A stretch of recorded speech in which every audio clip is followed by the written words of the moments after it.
Ampun, tepisan ieu cek kokom saumur-umur karek ningali toko manuk hias teh kieu nya. Barang miti asup teh we eta manuk meuni cinggara rantung.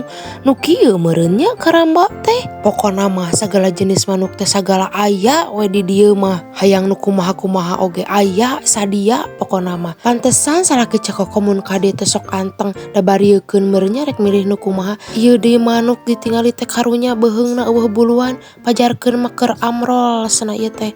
Terus ieu di manuk naon hideung ditingali-tingali mah meuni siga hayang. Terus selain ngajual manuk di dieu we ngajual hamster. Kabeneran budak cek kokom teh resep pisan kanu hamster teh. Di dieu teh langsung milih cenah hayang meuli 2. Tah ieu teh ku si emangna teh dipangmilihkeun mana jalu jeung bikangna ameh anakan cenah. Pokona mah budak menang hamster, bapana menang manuk, indungna mah ngan ukur menang bauna hungkul.